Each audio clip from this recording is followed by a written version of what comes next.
Hello, I'm Dave Karger. Thanks for joining me tonight here on TCM. Our Star of the Month salute continues now with another Hollywood star who also had a renowned career as a singer.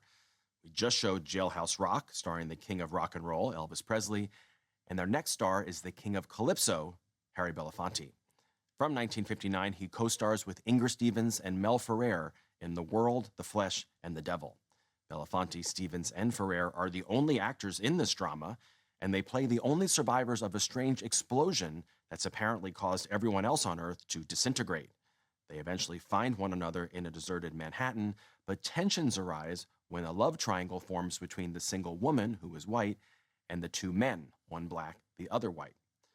In 1959, the year this film premiered, Harry Belafonte was one of the most popular black stars in America, not only because of his work in movies, but also for his talent as a stage and television performer and major recording artist.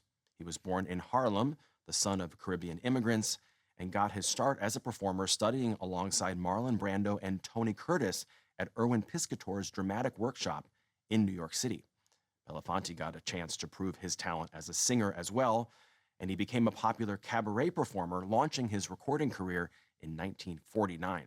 In the mid-1950s, he reached new heights of fame as the King of Calypso, starting a national craze for Caribbean folk music with hits like Jamaica Farewell and the Banana Boat Song.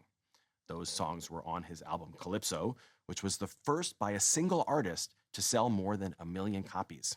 He made his debut in movies in 1953 and still continued to perform on stage, earning a Tony Award in 1954.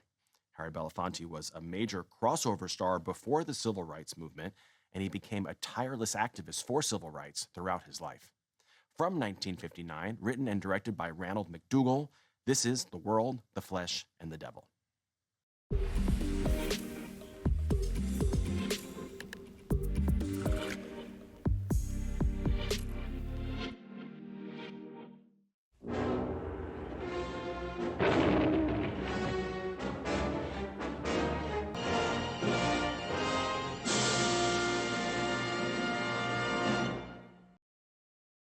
The World, the Flesh, and the Devil was loosely based on a novel published in 1901 called The Purple Cloud, about survivors in a world that's nearly been destroyed.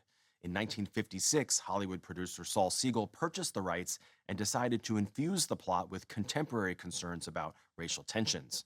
As you just saw, it's clear in the film that Inger Stevens' character has romantic feelings for the black man she befriends, but in this pre-civil rights era and under the Hollywood Production Code, there were limits to the extent to which Harry Belafonte could be shown interacting romantically with a white woman. Belafonte was furious about this, as were his co-stars, and it wasn't the first time he'd been required to keep a distance from his leading lady in a film. In 1957, he'd complained publicly about Hollywood's reluctance to let him be seen kissing his on-screen love interest, Joan Fontaine, in the film Island in the Sun. From the 1950s until the end of his life, Belafonte was a major leader in the civil rights movement. Up next, Frank Sinatra and his Rat Pack buddies star in a classic heist movie from 1960. Next on TCM, Ocean's 11, then Muscle Beach Party, and later Cabin in the Sky.